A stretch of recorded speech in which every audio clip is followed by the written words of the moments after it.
Hoy día vamos a hacer un tema que nos va a servir para los demás temas que vamos a estar viendo, para resolver muchos problemas también. Es el tema del principio de contradicción. A ver, ¿en qué consiste el principio de contradicción?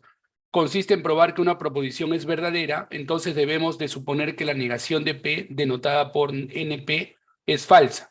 Y a partir de esta última obtener una contradicción, es decir, obtener como verdaderas expresiones que son claramente falsas, ¿no? Por ejemplo, chicos, ¿cómo se demuestra que hay infinitos números primos? Hay infinitos primos, ¿no? Para demostrar que hay infinitos primos no se hace directamente, porque sería, bueno, contraproducente buscar infinitos ejemplos, ¿no? Entonces lo que hacemos es aplicar contradicción, ¿no? Decimos por contradicción, ¿de acuerdo? ¿Y cuál sería la contradicción? O sea, la contradicción sería formular una proposición que sea la negación de esto. O sea, digamos que esta proposición es P, entonces, ¿cuál sería la negación? La negación sería que los primos son un conjunto de números finitos, ¿no? O sea, que la cantidad de números primos es finita. Esa sería la contradicción, ¿no? O sea, lo contrario a lo que me dicen al comienzo.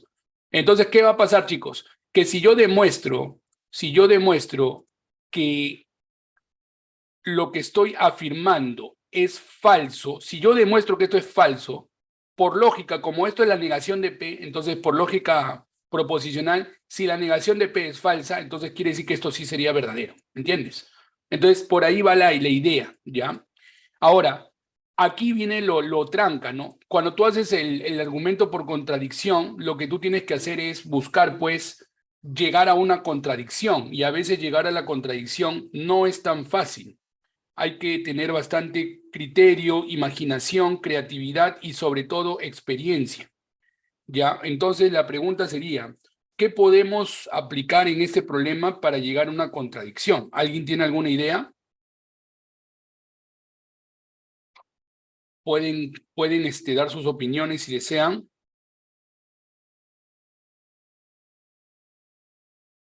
¿Alguna idea por ahí?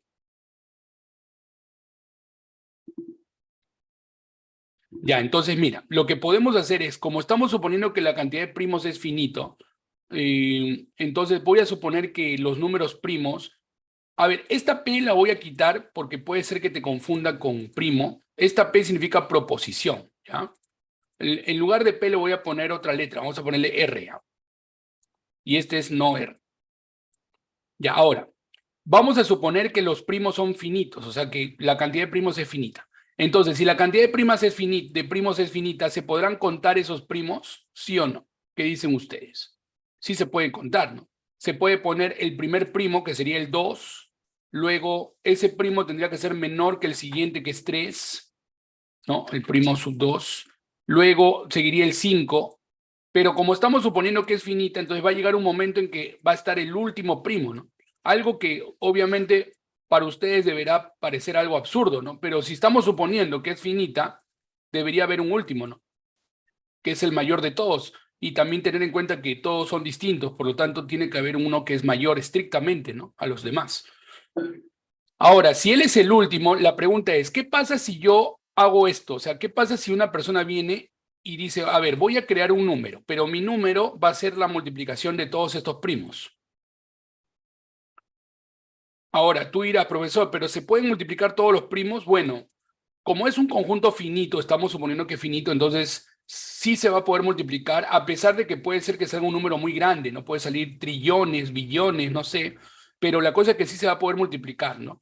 Pero ahí no acaba, ¿no? ¿Qué pasa si este número tú le sumas 1? Recuerda que como tú estás multiplicando primos, es un número entero, y si le sumas 1 sigue siendo entero, o sea, quiere decir que este n es un número entero. Pero un ratito, n ya no puede ser múltiplo de p sub 1, ¿no? Ni de p sub 2, ni de p sub 3, ni de p sub n, porque le has sumado 1. O sea, tú podrías afirmar que n es coprimo con todos esos primos, ¿no? N es coprimo con ¿con quién, profesor? Con todos los primos que habíamos puesto en la lista, ¿no? Con P sub 1, con P sub 2 y así sucesivamente hasta P sub n. Hasta ahí, chicos, ¿tienen alguna pregunta? ¿Me entienden esta parte de coprimos o hay alguien que no entiende? Me avisa, por favor. Cualquier pregunta avisen, por favor.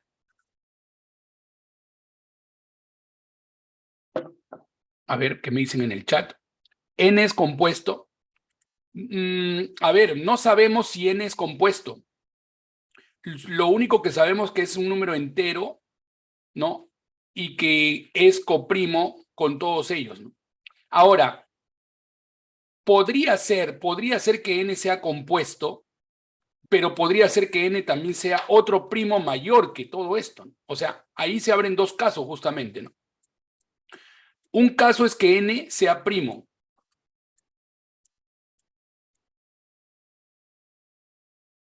Y otro caso es que N sea compuesto, ¿no? Porque no sabemos, pues. Ahora, ¿qué pasa si N es primo? Si N es primo, obviamente N tiene que ser mayor que todos los demás, ¿no? ¿Por qué?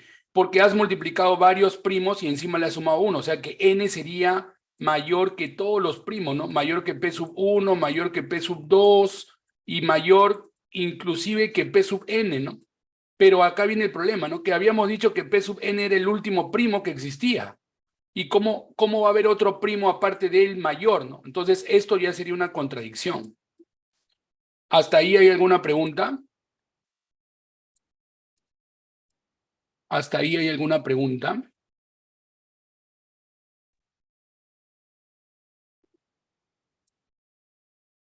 ¿Ves? Aquí ya llegué a una contradicción. O sea, si N fuese primo, quiere decir que él ya no es el último. Es otro primo más grande. Pero eso es una contradicción, claramente, pues, ¿no?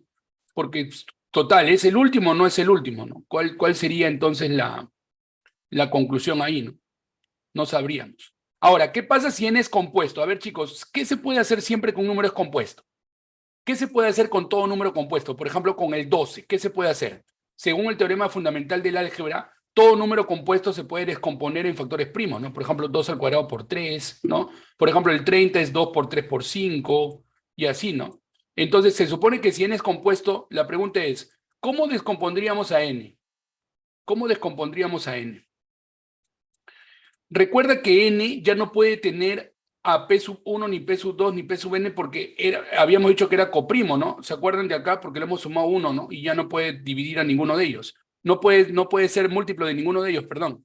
Por lo tanto, como N es compuesto, N se tendría que descomponer en otros primos, ¿no? Porque todo número compuesto se debe descomponer, ¿no? Pero estos serían otros primos, aparte de los primos de acá. Pero, ¿cómo es posible esto si ya habíamos dicho que esto era el último, ¿no? Por lo tanto, acá hemos llegado a otra contradicción. Entonces, en ambos casos, que es el universo completo, ¿no? Que sea primo, que sea compuesto, entonces, en ambos casos, que son conjuntos disjuntos, hemos llegado a una contradicción. ¿Y eso qué quiere decir? Que lo que estoy suponiendo es falso. O sea, al suponer que la cantidad de números primos es finita, ahí estoy cometiendo mi error. O sea, que esto es falso. Y si la negación de esta proposición es falsa, quiere decir que la proposición que decía hay infinitos primos, eso sí es verdadero. Entonces, ¿ves? Así se usa el argumento por contradicción, chicos, para demostrar cosas que de repente de manera directa sería muy complicado demostrar, ¿ya? Y este argumento por contradicción no solamente lo vas a utilizar, pues, para resolver un problema completo, o sea, puede ser para resolver una parte de un problema, ¿no? O sea, dentro del problema, dentro de la solución, a veces vas a tener que aplicar este argumento para poder resolverlo. No sé si quedó claro o tienen alguna pregunta, chicos, hasta ahí.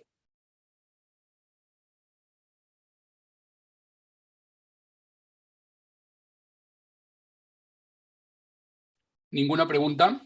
A ver, por ahí que me dicen. ¿Está claro, Fernando? ¿Listo? Los dos, Fernando me dice que sí se entiende. Ya, perfecto. Entonces, chicos, como esta cuarta fase básicamente es full práctica, porque de lo contrario va a ser difícil que aprendas a resolver problemas con su respectiva solución. Entonces, lo que vamos a hacer es que ustedes van a intentar resolver problemas, ¿ya? Y para eso les voy a dejar el primer problema, el problema número 1. Inténtenlo, lo resuelven y luego ya yo lo voy a resolver también. ¿Ya, chicos? Yo ya regreso en unos minutos, vayan resolviendo la número 1 y vuelvo. A ver, cuando a ti te dicen demostrar que podemos encontrar 3 números consecutivos cuya suma es mayor o igual que 21. O sea, te está diciendo que eso tiene que suceder siempre. O sea, siempre que tú escribas 10 números alrededor de una circunferencia, siempre, y que su suma sea 67, siempre tienes que encontrar 3 números cuya suma sea mayor o igual que 21. Entonces, si tú solamente pones un ejemplo de los infinitos que hay, eso no va a servir, pues, porque con un ejemplo tú no me podrías demostrar que eso siempre se cumple, solamente que se está cumpliendo con los números que tú has puesto. Pero ¿cómo demostrarías que siempre eso se va a cumplir, no? Para cualquier número que se ponga, ¿no? 10 números enteros. Entonces, ahí viene el detalle. Entonces, digamos que esta es la circunferencia y tú pones los números a sub 1, a sub 2, a sub 3, a sub 4, a sub 5, a sub 6, a sub 7, a sub 8, a sub 9 y a sub 10. Recuerda que estos números dice que son enteros. Pueden ser negativos, no te dicen nada del signo, te dicen que son enteros. Y también te están dando un dato, ¿no? Un dato es que su suma es 67. O sea que al sumar desde A sub 1 hasta A sub 10, la suma es 67. Eso es un dato importante, ¿ya? ¿Ya? Es un dato importante. Ahora, ¿qué tenemos que demostrar? Que van a haber 3 números consecutivos. Cuidado con esta palabra consecutivo, chicos. Cuando a ti te dicen consecutivos, también se refiere a números que están juntos, por ejemplo, estos 3, ¿no? O sea, consecutivos no solamente es cuando tú tienes un 7, un 8, un 9, o sea, cuando tú tienes un x más 1, x más 2, ¿no?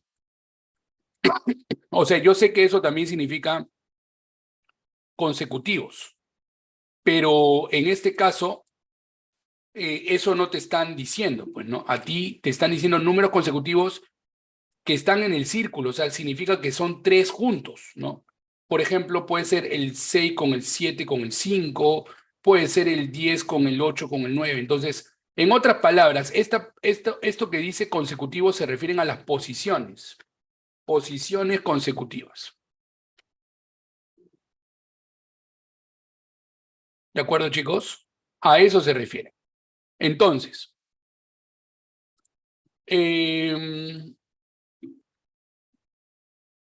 a mí me están diciendo que yo siempre debo encontrar 3 números cuya suma sea mayor o igual que 21, ¿no? Eso me están diciendo. Pero yo voy a suponer lo contrario, ¿no? O sea, vamos a hacerlo por contradicción. Entonces, si a mí me dicen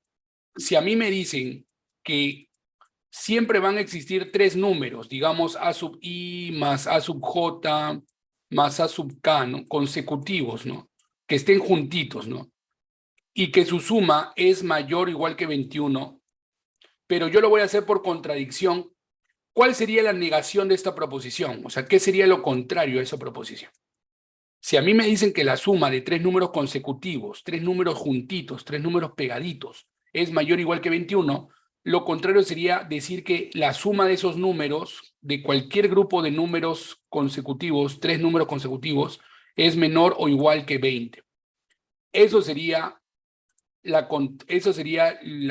negación de esta proposición, ¿no? Eso sería la negación. Ahora, recuerda que estos números son los números que están acá. Podrían ser estos 3, podrían ser estos 3, ¿no? Entonces yo voy a formar todos los grupos de 3. Primero comenzando con A sub 1. Si yo comienzo con A sub 1, sería A sub 1 más A sub 2 más A sub 3. Y eso supuestamente tiene que ser menor o igual que 20, ¿no? Y lo mismo tiene que pasar si empiezo con A sub 2, ¿no? Si empiezo con A sub 2 más A sub 3 más A sub 4, también tiene que ser menor o igual que 20. Luego, si empiezo con A sub 3 más A sub 4 más A sub 5, también tiene que ser menor o igual que 20, porque yo estoy suponiendo que ningún grupo de 3 es mayor o igual que 21, o sea que todos son menores o iguales que 20, ¿no? Ahora, para no aburrirnos, esto continúa. ¿Hasta dónde? Hasta que empiece con A sub 10, ¿no? O sea, el último grupo va a ser este. A sub 10 más A sub 1 más A sub 2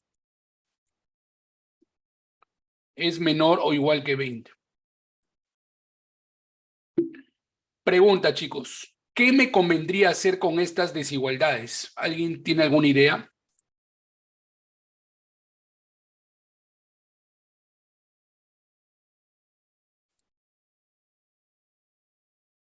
¿Alguien tiene alguna idea, chicos? Sumar. Muy bien, Fernando. Entonces, todo esto conviene sumarlo. ¿Por qué? Porque acuérdate que tú tienes un dato, que la suma de todos los números del 1 al 10, o sea, desde el primero hasta el décimo, es 67. Ahora, la pregunta es, cuando yo sume todo esto, ¿cuántas veces aparece cada número? Por ejemplo, ¿cuántas veces creen ustedes que aparece A sub 1? ¿Qué opinan ustedes? ¿Cuántas veces va a aparecer A sub 1? Chicos, es fácil darse cuenta que cada número aparece 3 veces. Por ejemplo, el A sub 1 aparece cuando empiezas con él. También aparece cuando empiezas con el A sub 10 y cuando empiezas con el A sub 9. O en otras palabras, el A sub 1 puede estar al inicio de un grupo, al inicio, puede estar en el medio o puede esestar al final, ¿no?, de un grupo. ¿De acuerdo? Lo mismo, por ejemplo, el A sub 5 puede estar al inicio, A sub 5, A sub 6, A sub 7. También puede estar en el medio cuando agarras A sub 4, A sub 5, A sub 6. Y también puede estar al final cuando agarras A sub 3, A sub 4, A sub 5. ¿Te das cuenta? Entonces quiere decir que cada número acá aparece 3 veces. Por lo tanto, al sumar esto va a ser 3 veces la suma de todos, ¿no? A sub 1 más A sub 2 hasta A sub 10. Y si te das cuenta, acá hay 10 filas, ¿no? Mira, A sub 1, A sub 2, A sub 3, hasta A sub 10. Entonces, acá vamos a tener que sumar 20 más 20 más 20 10 veces, que vendría a ser 200. Hasta ahí, chicos, ¿alguna duda, algo que no se me entienda? ¿Dudas, preguntas? No hay dudas, ya. Ahora, la pregunta es, ¿cuánto vale esto? Esto vale según el dato 67, ¿no? ¿Y cuánto es 67 por 3? 67 por 3 sería 201. Y según lo que tengo acá, tendría que ser menor o igual que 200. Ahí está la contradicción, pues, chicos. Ahora, ustedes ahí en la cuarta fase pueden poner este símbolo o pueden escribir, ¿no? Contradicción. Hemos llegado a una contradicción. ¿Y qué significa cuando llegas a una contradicción? Significa, pues, que lo que tú estás suponiendo es falso. O sea que al suponer que no hay, que la suma de 3 números siempre es menor o igual que 20, ahí estás cometiendo el error. Entonces, si esto es falso, quiere decir que lo verdadero y lo correcto era decir que siempre van a haber 3 números cuya suma es mayor o igual que 21, ¿no? O sea, siempre van a existir acá 3 números cuya suma es mayor o igual que 21. No digo todos, o sea, no digo que todas las sumas son mayores que 21, pero aunque sea va a existir un grupo de 3 números consecutivos cuya suma es mayor o igual que 21. ¿Quedó claro? ¿Hay alguna duda, chicos? ¿Preguntas? ¿Algo que no se entienda? Sí, entiendo, profesor. Listo.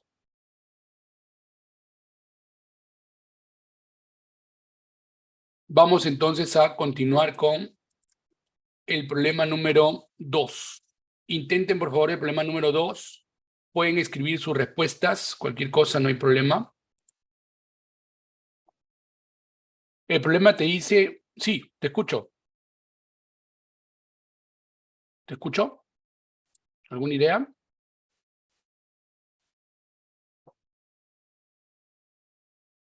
A ver, acá dice, ¿cuántas soluciones negativas tiene la ecuación?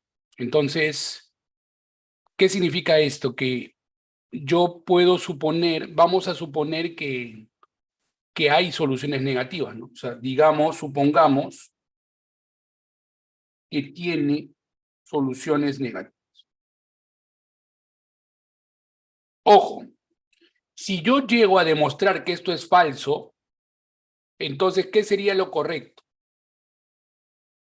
lo correcto sería que no tiene negativas, ¿no? O sea, esto se supone que es la negación de que sí tiene, de que no tiene, perdón, soluciones negativas. Entonces, si yo llego a demostrar que esto es falso, es porque no tiene negativas, ¿ya? Vamos a ver entonces.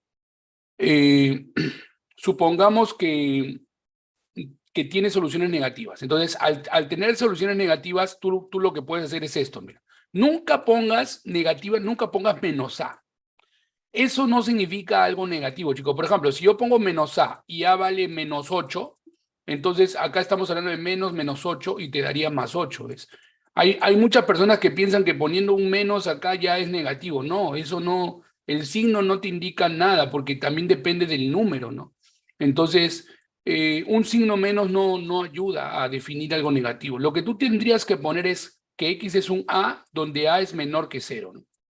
¿Ves? Ahí sí está diciendo que es negativo. No hay forma de refutar. Ahora, si X es menor que 0, ¿qué va a pasar? O mejor dicho, si A es menor que 0, ¿qué pasa cuando tú reemplaces aquí, no? O sea, ¿qué pasa cuando tú eleves A a la quinta más A menos 1? Ya, mira, A a la quinta, si tú elevas un número negativo a la quinta, va a seguir siendo negativo, ¿no? ¿De acuerdo? Ahora, si acá tú le sumas A, como A también es negativo, va a seguir siendo negativo, ¿no? Y si encima le restas 1, va a seguir siendo negativo. O sea, quiere decir que esto siempre va a ser negativo. Nunca va a ser positivo y ni siquiera va a poder ser 0, ¿no? Entonces ahí está la contradicción, pues. ¿Por qué? Porque se supone que me debería dar 0, ¿no? Porque una raíz, a ver, ¿cuál es el concepto o la definición de raíz? La definición de raíz es aquel valor que toma X, ¿no? Que al reemplazarlo en el polinomio se anula, ¿no? O sea, me tiene que dar 0. Pero va a ser imposible, pues, porque como es negativo más negativo más negativo, nunca me va a dar 0, ¿no? Entonces, hemos llegado a una contradicción. ¿Por qué hemos llegado a una contradicción? Por suponer que tiene soluciones negativas. Y si esta proposición es falsa, quiere decir que la negación de esta proposición es verdadera, ¿no? O sea, por lo tanto, ¿cuál sería la conclusión? Que no tiene soluciones negativas, ¿no? No tiene soluciones negativas. ¿Quedó claro o de repente tienen alguna duda? Sería chévere que ustedes digan, profesor, yo lo hice así de este modo, no sé si está bien, no sé si ahí me podrían valer algo en la cuarta fase. Sería bueno que compartan sus ideas, sus soluciones para yo poder corregirles y decir si está bien o no está bien. Por ejemplo, un día un alumno me dijo esto, miren, a ver si se dan cuenta. Un día un alumno me dijo, profesor, mire, yo lo hice así. Aquí paso el 1 al otro lado y acá factorizo X y me va a quedar X a la cuarta más 1. Mira lo que me dijo el alumno. Ahora, profesor, usted sabe que 1 es positivo. Positivo. Y usted sabe que X a la cuarta más 1, como estoy elevando a la cuarta más 1, también es positivo. Por lo tanto, este X también tiene que ser positivo. Entonces, no podría ser negativo, ¿no? Así yo lo he demostrado. A ver, chicos, ¿ustedes qué opinan? ¿Está bien esa demostración? ¿Es correcta esa demostración? ¿Qué pasa si yo hago esto en una cuarta fase? ¿Estaría bien? ¿Qué dicen ustedes?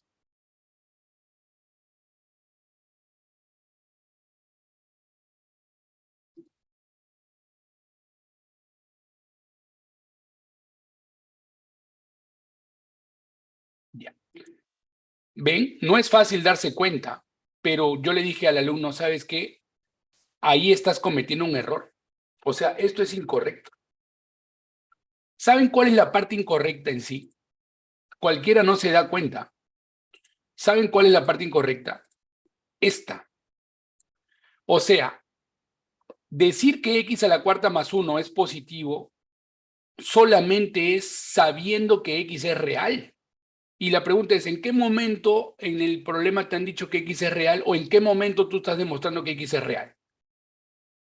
Porque, ojo, hay números que elevados a la cuarta más 1 dan negativo. Por ejemplo, ¿qué pasa si x fuese 2i? 2i a la cuarta más 1, ¿cuánto daría? Esto sería menos 16, más 1 sería menos 15. Entonces, al yo suponer que esto es positivo, estoy suponiendo algo que no necesariamente es cierto, ¿no? Porque en ningún momento me han dicho que x es real, no me han dicho. ¿No? Entonces, ahí está el error del alumno, ¿no? Por eso hay que tener cuidado. Y por eso es bueno decirlo. Imagínate que el alumno no me hubiese preguntado, no me hubieran dicho, de repente él hubiese creído que su solución estaba bien, ¿no? Porque no pregunta, no dice nada, entonces él va a creer que está bien. Por eso es bueno decirlo, ¿no? Profesor, yo lo hice así, ¿está bien o no está bien? Entonces nosotros ya con la experiencia que tenemos te vamos a saber decir, pues si está correcto, ¿no? Entonces, esto es falso. Tendríamos que demostrar. Ahora, para demostrar que eso tiene raíces reales, si todas sus raíces fuesen reales, ahí te metes en otro problema, porque tendrías que derivar, graficar. Para que tenga las 5 raíces reales, pues, la gráfica tendría que ser algo así, ¿no? Tendría que pasar por los 5 puntos, ¿no? Una cosa así tendría que ser la gráfica, ¿no? 2, 3, 4. Ahí ya me pasé, bueno, un punto menos, hasta aquí nomás era. Entonces, ahí sería más complicado ya. Demostrar que son reales y demostrar eso sería más complicado. Entonces, chicos, lo que nosotros hemos hecho es demostrar por contradicción, que es más fácil, más sencillo y más rápido. ¿Te das cuenta? A ver, vamos con el problema número 3. Inténtenlo, por favor. Les doy 5 minutos. Siempre intenten. Muy bien, vamos a resolverlo, ¿ya? A ti te están diciendo que la suma de las inversas de 4 números enteros y positivos es 1. O sea, te están diciendo esto, ¿no? 1 sobre A más 1 sobre B más 1 sobre C y más 1 sobre D es igual a 1. Y recuerda que A, B, C y D son enteros. Ahí dice bien claro, enteros. Y no solamente enteros, también son positivos, importantes, ¿ya? Ahora acá dice, demostrar que al menos uno de ellos es par, ¿no? Entonces, si tú quieres demostrar que al menos uno de ellos es par, ¿qué sería lo contrario? O sea, porque mira, al menos uno es par significa que existe un par. Pueden haber más, pueden haber 2, 3, pero uno, aunque sea, hay uno, ¿no? Entonces, ¿cuál sería la negación de esa proposición? La negación sería que todos son impares. Muy bien, Luis. Entonces, si mi proposición P es alguno de ellos es impar,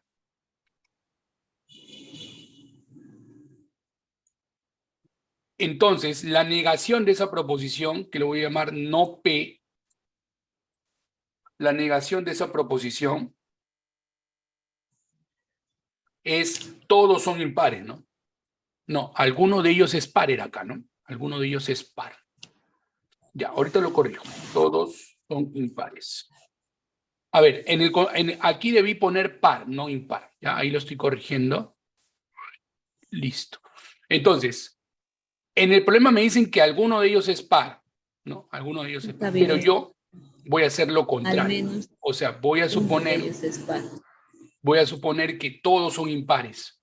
Ahora, si todos son impares y si yo llego a que todos son impares es falso, significa que esto sí sería verdadero, ¿no? ¿De acuerdo? Entonces vamos a hacerlo por contradicción, ¿no? O sea, aquí vamos a aplicar la contradicción, ¿no? Eso es la contradicción, por contradicción. Entonces, comencemos. ¿Qué es lo que puedo hacer? A ver, ¿qué es lo que me conviene hacer si ya sé que todos son impares? Lo que me conviene hacer es sacar mínimo como múltiplo, ¿no? O sea, todo esto, ¿por cuánto lo multiplicaríamos? Por el mínimo común múltiplo que es ABCD, ¿no? Ahora, ABCD por 1 entre A te va a salir ¿cuánto? Te va a salir BCD, ¿no? Te va a salir BCD, a ver, lo voy a escribir ya. Te va a salir BCD más, luego ABCD entre B te va a salir ACD, luego te va a salir ABD y luego te va a salir ABC. Y recuerda que si a todo esto tú lo multiplicas por ABCD, al 1 también, ¿no? O sea, al final, a la derecha, como tú vas a multiplicar ABCD por 1, te va a quedar justamente ABCD. Hasta ahí, ¿alguna duda, chicos?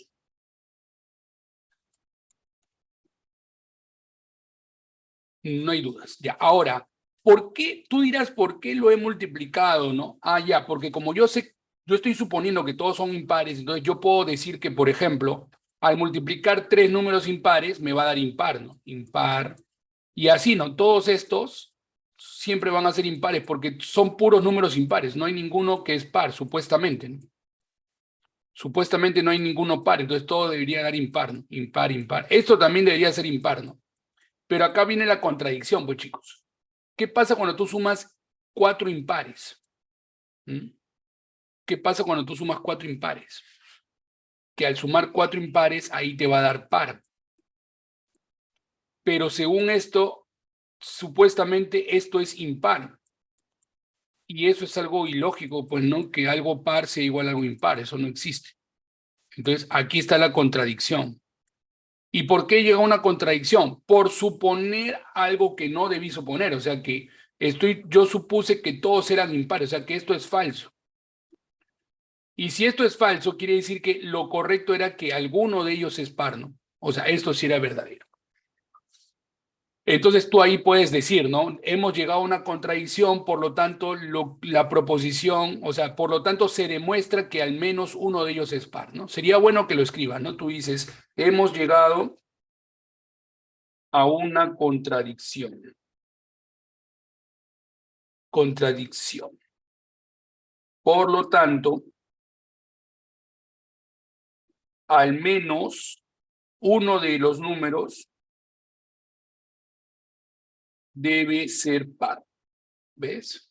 Acuérdate que en la cuarta fase, mientras más expliques, más fundamentes tu solución, ellos van a tomarte más en cuenta, ¿no? Y te van a poner más puntos. Ahí hay un jurado que a veces pelea por darte más puntos, ¿no?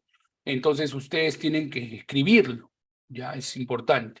No, o sea, que no les dé flojera. Todo lo que puedan escribir y que tenga sustento en la solución, bienvenido sea, chicos. Vamos con el siguiente problemita número 4. A ver, intenten ese problemita. Lo voy a compartir normal porque ahí no se ve bien.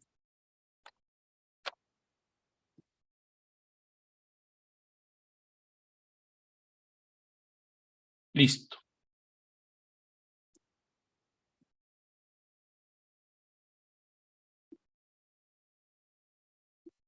Intenten ese problemita, por favor, chicos.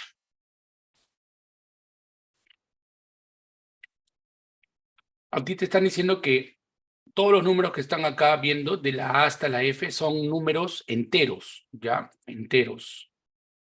Y aparte te están diciendo que este número, todo esto, ¿no? O sea, cuando tú operes todo esto y cuando operes todo esto, en ambos casos son negativos, ¿ya? O sea, todo esto es negativo y todo esto es negativo, no te olvides, ¿ya? Negativo.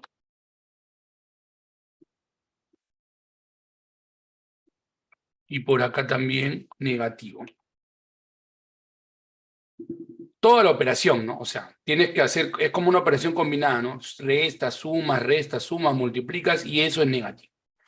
Ahora, con ese dato, a ti lo que te piden es demostrar que el número A por F también es negativo, ¿no? A por F también es negativo.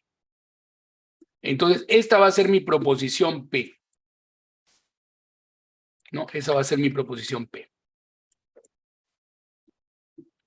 Pero yo voy a aplicar la contradicción, ¿ya? Entonces yo digo, por contradicción.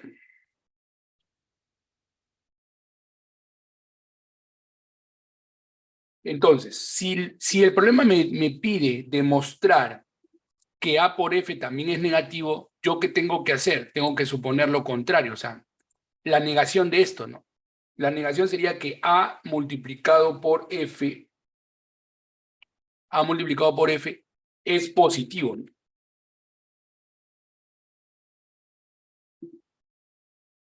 Entonces yo digo, supongamos, ¿no? Supongamos que A por F es positivo. Ahora, acá viene un detalle, ¿no? Que tú sabes que para que A por F sea positivo hay dos opciones, ¿no? Que A y F sean positivos, o sea, que ambos sean positivos o que ambos sean negativos, ¿no? Entonces vamos a tener que abrir dos casos ya. Caso 1 sería que A es menor que 0 y F también es menor que 0, ¿no? Ese sería un caso, ¿no? Y el caso 2 sería al revés, ¿no? Que A sea mayor que 0 y F también mayor que 0, ¿no? Vamos a hacerlo por dos partes, ¿no? Entonces comencemos. A ver, ¿qué pasa si A es menor que 0? ¿Te acuerdas que esto era negativo, no? Entonces, ¿qué pasa si A es menor que 0? Si A es menor que 0, para que toda esta multiplicación, toda esta expresión sea negativa, como él es negativo, me convendría que todo el paréntesis, todo este paréntesis, sea positivo, ¿cierto? Entonces, yo digo B, todo eso, ¿no? B menos C más D menos E más F sería menor que 0. No, mayor que 0. ¿Estamos bien? Porque acuérdate que esto tiene que ser negativo, ese es el dato. Ahora, si tú estás suponiendo que A es negativo, entonces el paréntesis conviene que sea positivo, pues, ¿no? ¿Se entiende o no se entiende? ¿Qué dicen ustedes? ¿Sí?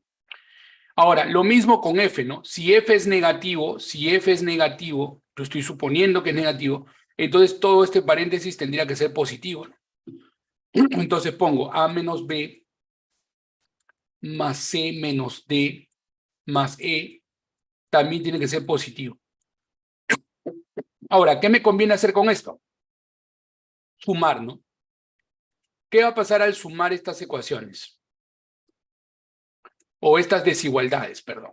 Al sumar estas desigualdades, B se elimina, C se elimina, D se elimina y E se elimina. ¿Y qué te queda? Mira, te queda A más F es mayor que 0. Pero pregunta, ¿eso cuadra con lo que estoy suponiendo? ¿Tiene sentido eso?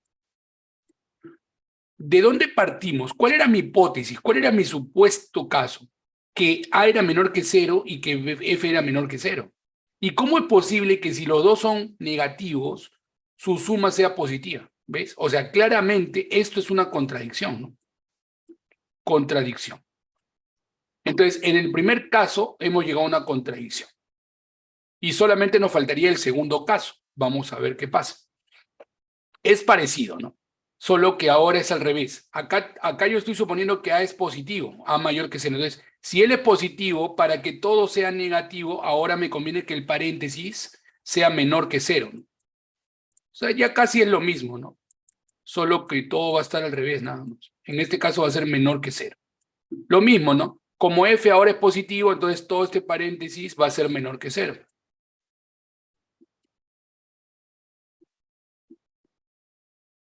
Y nuevamente voy a sumar las desigualdades.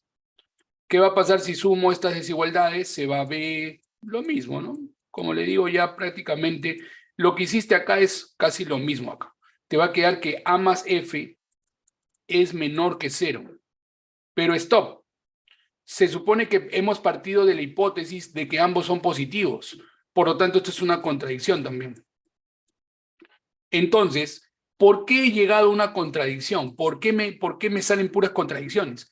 Por suponer que A por F es positivo. Pero esto que estoy suponiendo es la negación de esto. O sea que esto es como no P. Y si no P es falso, o sea, si la negación de una proposición es falsa, quiere decir que lo que decía acá sí era verdadero. Entonces, así estaríamos demostrando que A por F siempre es positivo.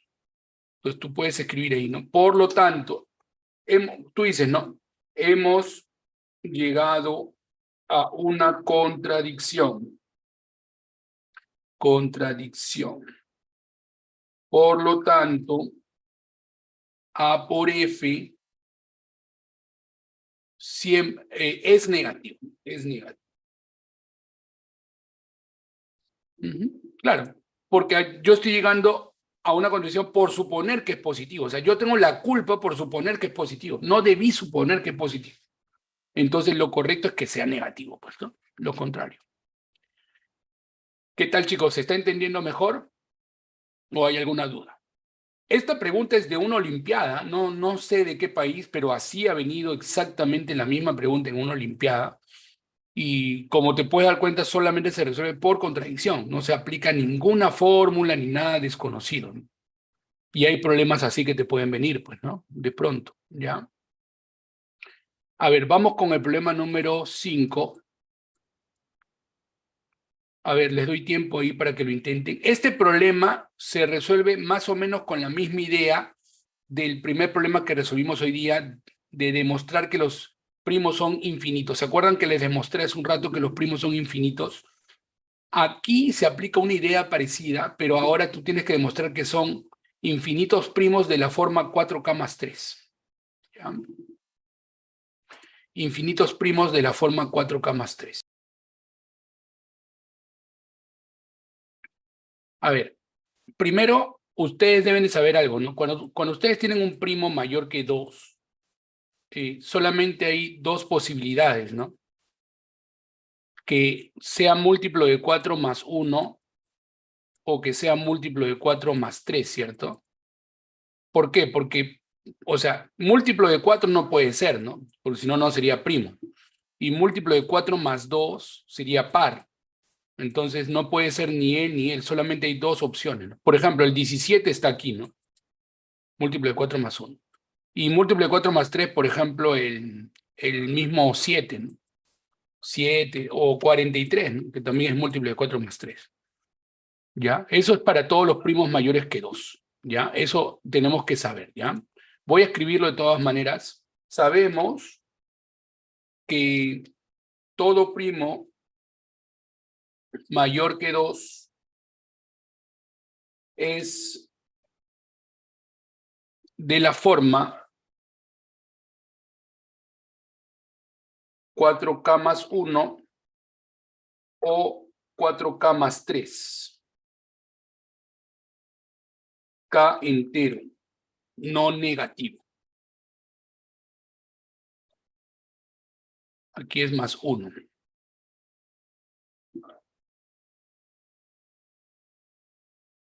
Bueno, K entero,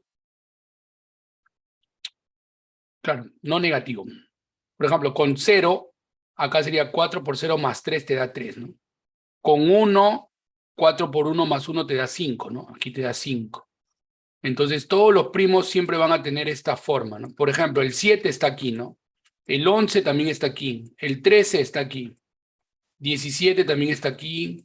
23 estaría por aquí, ¿no? 23, 29 estaría aquí, ¿no? 4K más 1, ¿ves? Entonces, siempre que hagas la lista de los primos van a estar en una de esas, en uno de esos, de estas columnas, ¿ya?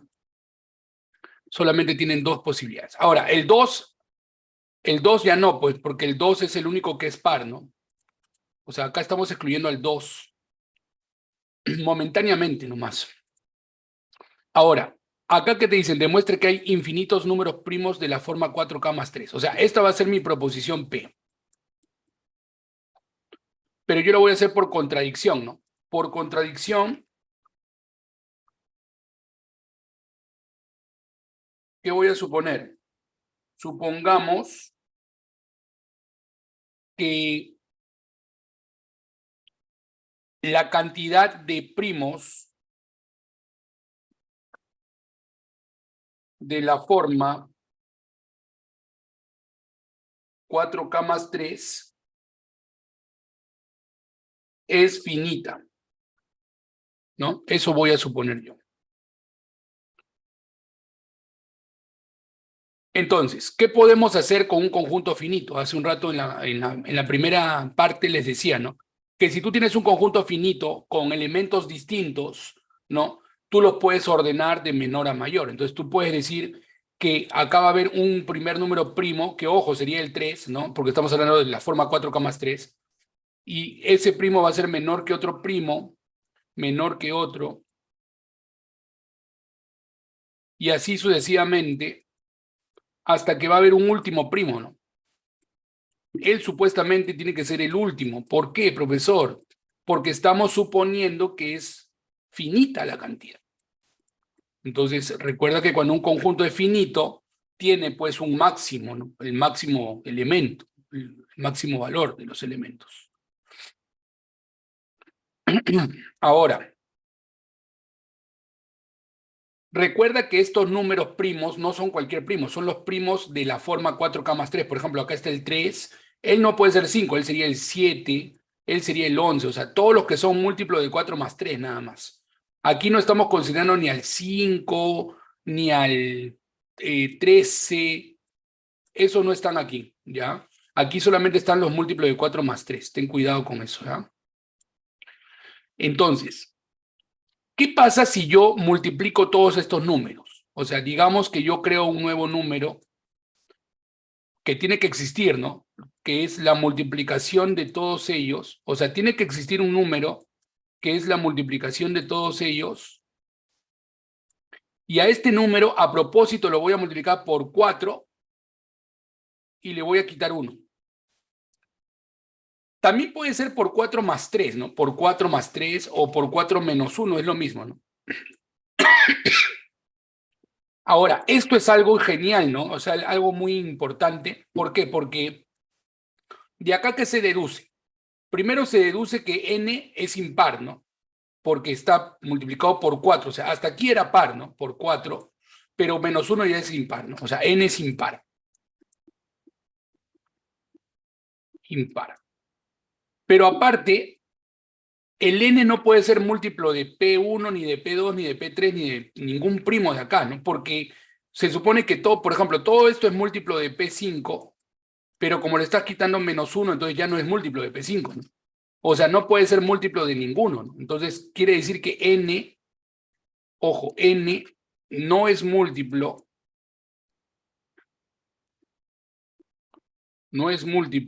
de ninguno de los primos, ¿no? De P sub 1, ni de P sub 2, y así sucesivamente hasta P sub n, ¿no? No puede ser múltiplo. Esa parte quiero que me entiendan bien, por favor. Por ejemplo, si tú multiplicas 2 por 7 por 11 y le restas 1, le sumas 1, entonces, ¿cuánto te sale? Te sale 14 por 11, 154 menos 1, 153, ¿no?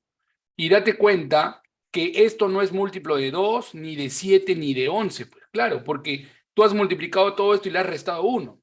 Entonces, este número podríamos decir que es múltiplo de 2 menos 1. También es múltiplo de 7 menos 1. Y también es múltiplo de 11 menos 1. ¿Ves? Nunca va a poder ser múltiplo de ellos, ¿no? Justamente por eso se le resta 1, o a veces también se le suma 1, ¿no? En este caso yo le he restado 1 para que sea lo mismo que sumarle 3, porque es múltiplo de 4 más 3, ¿ya? Entonces, otra cosa que n es múltiplo de 4 más 3, ¿no? Múltiplo de 4 más 3. Porque es múltiplo de 4 menos 1, que equivale a múltiplo de 4 más 3. Ya, ahora, pero acá viene el detalle, ¿no? ¿Qué pasa si yo descompongo n? O sea, ¿cómo se descompondría n? Esa es la pregunta que me voy a hacer. ¿Cómo se descompone n en factores primos? ¿Mm? Porque se supone que es un número entero, ¿no? Entonces, habrían dos opciones también, ¿no? Una opción es que n sea primo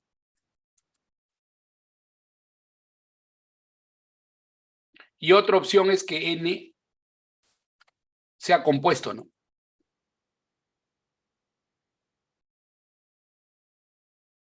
Pero un ratito. Si n es primo y es múltiplo de 4 más 3, entonces quiere decir que este n es múltiplo de 4 más 3 y además es mayor que todos estos, ¿no? Porque tú has multiplicado todos estos encima por 4 y le estás quitando 1 nada más. Entonces, quiere decir que esto es mucho mayor que todos ellos. O sea, podemos decir que n es mayor que p sub n, ¿no? ¿Cierto? Porque mira, estás multiplicando p sub n por todos los primos encima por 4 y le estás quitando 1. Entonces, n tiene que ser mayor que p sub n. ¿Y qué pasa ahí? Que ahí está la contradicción, pues. ¿Por qué? Porque se supone que el último primo de la forma 4K más 3 era él, ¿no? Él era el último primo. Pero acá yo he encontrado un primo más grande que también es múltiplo de 4 más 3. Entonces ahí ya va la primera contradicción. Ahora, ¿qué pasa si n es compuesto? Que si n es compuesto, a la hora de descomponer, como n es o sea, n no es múltiplo de p sub 1, ni p sub 2, ni p sub n. Entonces, a la hora de descomponer, voy a tener que usar otros primos. Y no puede ser el 2 porque es impar. Entonces, ¿qué primos podríamos usar? No puedo usar ninguno de estos primos, pero estos primos, ¿cuáles son? Son los que son 4K más 3. ¿Y cuáles son los primos que estarían quedando? Los que son múltiplo de 4 más 1, ¿no? Entonces, quiere decir que al descomponer n va a ser la multiplicación de puros primos de la forma múltiplo de 4 más 1, ¿no? Puros primos de la forma múltiplo de 4 más 1. ¿Y qué pasa cuando tú multiplicas múltiplo de 4 más 1 por múltiplo de 4 más 1 por múltiplo de 4 más 1? Entonces ahí te va a salir que n es múltiplo de 4 más 1 también, ¿no? Pero ahí está la contradicción, ¿no? Porque se supone que n es múltiplo de 4 más 3, ¿no? Y acá lo hemos sacado. Entonces, en ambos casos se llega a una contradicción. ¿Y por qué llega a una contradicción? Por suponer, pues, esto, ¿no? Por suponer que la cantidad es finita, o sea, esto es falso. Por lo tanto, son infinitos, ¿no? O sea, lo correcto era decir que eran infinitos. ¿Yo, chicos? No sé si les quedó alguna pregunta, alguna duda. ¿Ninguna duda? Listo, pasemos al problema número 6. A ver, chicos, intenten ese problemita. Es de geometría, bonito. Para ese problema les doy 5 minutitos. En este problema dice, hallar todos los cuadriláteros A, B, C, D, tales que los 4 triángulos DAB. A ver, vamos a dibujar un cuadrilátero cualquiera. ¿Ya? Cualquier cuadrilátero. A, B, C, D. Y te dicen que los 4 triángulos DAB, DAB, luego CDA, CDA, BCD, ahí está BCD ya, ¿no? BCD y ABC son semejantes, ¿no?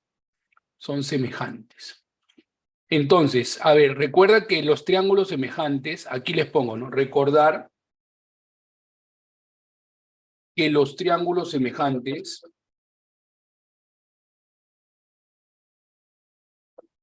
tienen la misma medida en sus ángulos, ¿no? O sea, tienen los mismos 3 ángulos de igual medida, ¿no? Los mismos 3 ángulos en sus medidas, ¿no? Con respecto a sus medidas.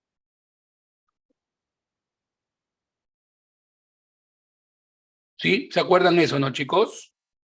Triángulos semejantes. Ahora, ahí viene el detalle, ¿no? Por ejemplo, ¿qué pasa si yo me concentro en este triángulo? Se supone que en un triángulo tiene que haber un ángulo que es el mayor de todos, ¿no? Un ángulo que es el mayor de todos. La pregunta es, ¿quién sería ese ángulo que es el mayor de todos? ¿Mm?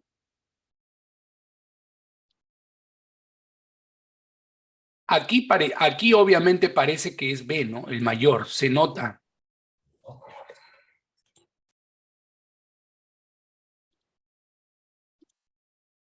Entonces, aquí se nota claramente que este ángulo es el mayor, pero es por el dibujo que yo he hecho, ¿no? Ahora, aquí viene la contradicción, ¿no? O sea, ¿qué pasaría si él fuese el mayor ángulo? O sea, ¿qué pasaría si él no fuese el mayor, ¿no? Digamos que teta no es el mayor. Entonces, supongamos que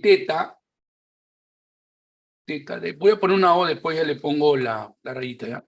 No es el mayor de los ángulos. ¿De qué triángulo? Del triángulo ABC.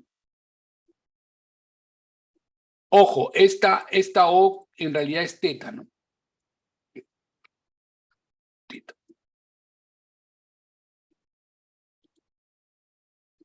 Ahí está. Entonces, él debería ser el mayor, ¿cierto, chicos? O él, o sea, uno de estos dos, ¿no? debería ser el mayor. Podrían ser iguales inclusive, ¿no?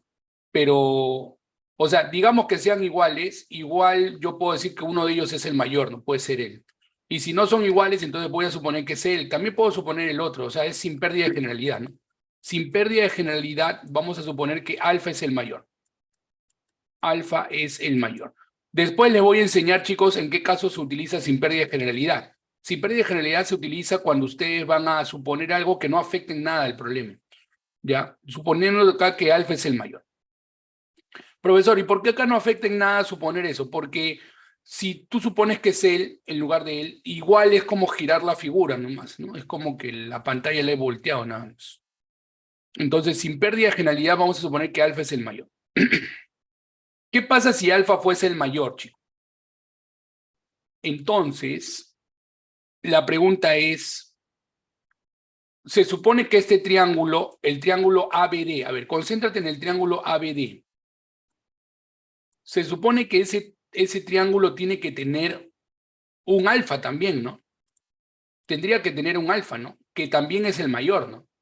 Pero ese alfa ya no puede ser él, ¿no? Porque se supone que alfa es este poquito, entonces el ángulo de acá tendría que ser más grande que alfa, ¿no? Y ahí viene el detalle, pues, a ver, ¿cómo este ángulo va a ser más grande que alfa si se supone que alfa es el mayor, ¿no? O sea, si tú estás suponiendo que alfa es el mayor, tiene que ser el mayor también de los demás, porque tienen que tener los mismos ángulos. Entonces, al suponer, yo estoy llegando a una contradicción, porque estoy viendo que beta ahora es mayor que alfa, ¿no? Y eso es contradictorio. ¿Por qué, profesor? Porque se supone que alfa es el mayor no solamente de este triángulo, sino de todos, porque todos tienen los mismos ángulos. ¿Qué opinan ustedes? ¿Se entiende eso o no se entiende? ¿Mm? Si yo supongo que él es el mayor de este triángulo, se supone que en ese triángulo naranjita también tiene que ser el mayor. O sea, en este triángulo de acá también tiene que estar alfa y alfa tendría que ser el mayor. Pero este ángulo se nota claramente que es mayor que alfa. Entonces ahí llega una contradicción. ¿Y por qué llega una contradicción? Por suponer que alfa es el mayor, o sea que esto es falso. Por lo tanto, ¿qué era lo correcto? Que teta sea el mayor, ¿no? O sea, teta es el mayor. O sea que acá yo descubro que teta es el mayor de todos. O sea, el que está acá en la esquina del mismo cuadrilátero, ¿no? Ahora, la pregunta es, si él es el mayor, la pregunta es, ¿qué hubiese pasado si lo mismo yo hago con el triángulo BCD, ¿no? O sea, ¿qué pasa si en lugar de haber puesto el teta aquí y el alfa aquí, aquí hubiese puesto el teta y aquí el alfa? Hubiese pasado lo mismo, ¿no? Porque es como voltear la figura. O sea, quiere decir que este ángulo también tendría que ser el mayor, ¿no? Porque se va a llegar a la misma contradicción como esto, ¿no? Entonces, quiere decir que se descubre al final de cuentas que los ángulos mayores son los que están en las esquinas, ¿no? Acá ya le puse beta y acá voy a ponerle lambda, ¿ya? Entonces, se descubre que teta, phi, beta y lambda son los mayores, ¿no? Son los mayores de todos los triángulos, ¿no? Son los mayores de todos los triángulos. Pero si son los mayores, tienen que ser iguales, ¿no? Porque se supone que son semejantes los triángulos, ¿no? Entonces de acá se descubre que teta es igual a phi, igual a beta, igual a lambda. ¿Estamos de acuerdo o no? Porque él es el mayor de este triángulo y él es el mayor de este triángulo, pero son semejantes. Entonces, si son semejantes, el mayor de uno tiene que ser igual al mayor del otro, ¿no? Y pregunta, si son iguales y tú sabes que en un cuadrilátero, beta más teta más phi más lambda, tú sabes que es 360, ¿cierto? Entonces, si son iguales, ¿cuánto vale cada uno? Tendría que valer 90. ¿Y cómo se llama aquel cuadrilátero que todos sus ángulos son 90? Se llama rectángulo. Entonces, cuando acá te dicen hallar todos los cuadriláteros, son todos los rectángulos, incluyendo el cuadrado, ¿ah? Porque el cuadrado es un rectángulo. Acuérdate que un rectángulo es el que tiene ángulos rectos. Entonces, todos los rectángulos, incluyendo los cuadrados, cumplen. Por ejemplo, dibujo un rectángulo y ahí te vas a dar cuenta que al dibujar un rectángulo, tú trazas las diagonales, ¿no? Si tú trazas las diagonales, ahí se descubre pues que este triángulo es semejante con él y con él. Todos son semejantes, ¿no? Por los ángulos y todo. Entonces, chicos, eso solamente pasa en los rectángulos, ¿ya? Y esa sería la conclusión, ¿no? O sea, yo acá le agregaría, a ver, acá al final yo le agrego, ¿no? Por lo tanto, son todos los rectángulos. ¿Ves? O sea, no va a haber otras figuras donde cumpla eso. ¿Mm? ¿Qué opinan? ¿Se entendió? Y te diste cuenta cómo he necesitado un poquito de la contradicción para resolver el problema. O sea, no es que el problema sea completo para resolverlo por contradicción, sino que para demostrar que estos ángulos eran iguales y que sean los mayores, he tenido que usar la contradicción. Entonces, por eso es importante, chicos, saber este método, este tema, ¿no? De criterio por contradicción, argumento por contradicción, ¿ya? A ver, chicos, vamos con, bueno, las 7 ya no va a alcanzar, vamos con la 8, ¿ya? Vamos a resolver la 8. A ver, en la 8, ¿qué me dicen? Demostrar que reduciendo las dimensiones de un ladrillo no se puede obtener otro que tenga al mismo tiempo la mitad de volumen y la mitad de la superficie del primero. A ver, digamos que yo tengo un ladrillo, ¿ya?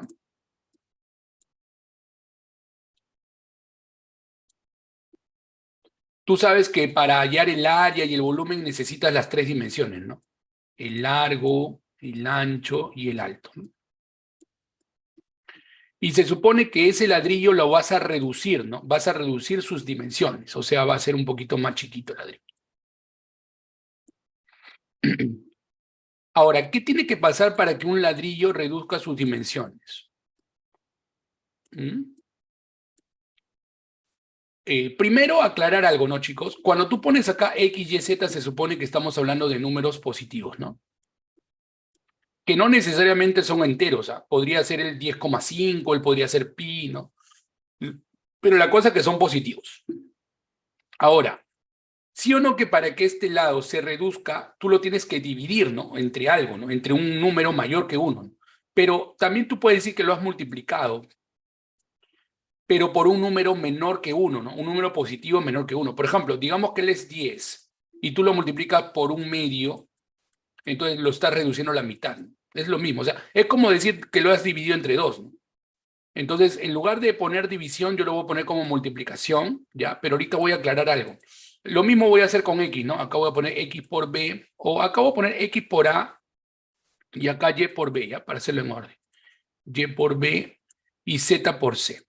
Pero como se supone que esto se tiene que reducir, entonces no me conviene que A sea 2, o sea, no me conviene que A sea mayor que 1, ¿no? O sea, se tiene que cumplir que A, B, C, los tres estén entre 0 y 1, ¿no? O sea, que sean positivos, pero menores que 1. Como te decía, por ejemplo, si acá el 10 lo multiplicas por un medio, ya saldría 5, ¿no? Entonces, es lo mismo que dividirlo entre 2, ¿ya? Ahora, comencemos a ver qué pasa primero con el volumen. Hablemos un ratito del volumen. ¿Cómo se halla el volumen al inicio?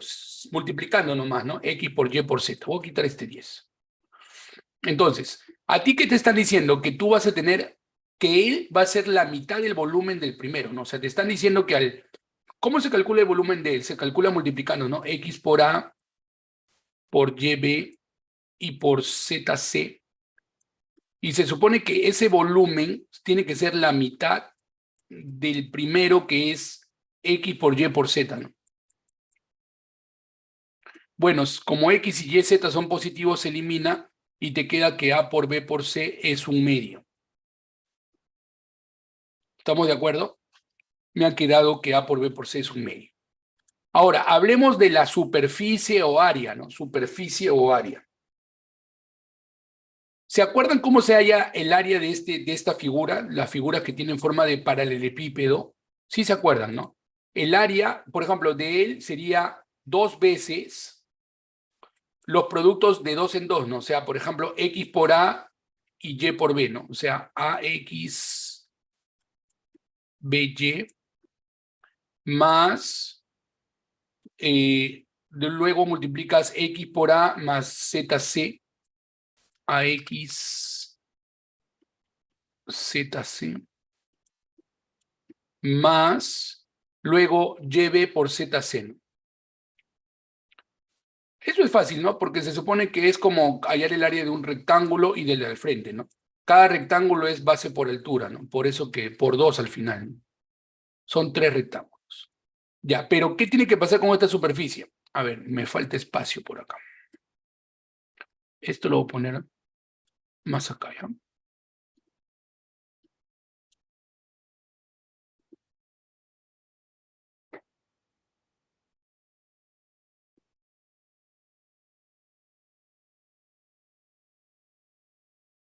Ya. ¿Qué tiene que pasar con esa área? Que esta área tiene que ser la mitad del área de que había al comienzo, ¿no? Que también es 2 por los binarios, ¿no? XY, XZ y YZ, ¿no? XY más XZ más YZ. Ahora, este 2 se puede ir con este 2, ¿no?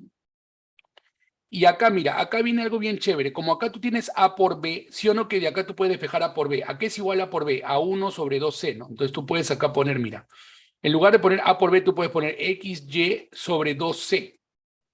¿Por qué, profesor? Porque A por B es 1 sobre 2C. Esto pasa dividiendo. Y así hacemos con lo demás. Acá tú puedes poner puedes poner X por Z, y como te queda A por C sería 1 sobre 2B. Y similar por aquí, ¿no? Acá tú puedes poner YZ y B por C sería 1 sobre 2A. Y eso tiene que ser igual a ¿quién? Tiene que ser igual a XY más XZ más YZ. Pero mira, acá se elimina el 2, ¿no? Y al final, ¿qué te queda? Te queda XY sobre C más XZ sobre B más YZ sobre A es igual a XY más XZ más YZ. Pero acá está el detalle, ¿no? Que se supone que C es menor que 1. ¿Y qué pasa cuando tú divides algo entre algo menor que 1? O sea, se supone, chicos, que si tú divides XY, por ejemplo, entre un medio, te va a salir el doble de XY, ¿no? O sea, quiere decir que esto tendría que ser mayor que XY, ¿cierto? Mayor que XY. Esto también tendría que ser mayor que XZ. Y esto tendría que ser mayor que YZ. Por lo tanto, toda esta suma debería ser mayor que XY más XZ más YZ. Pero acá dice que es igual. Entonces, ahí está la contradicción. Hemos llegado a una contradicción. ¿Y por qué hemos llegado a una contradicción? A ver, ¿por qué hemos llegado a una contradicción?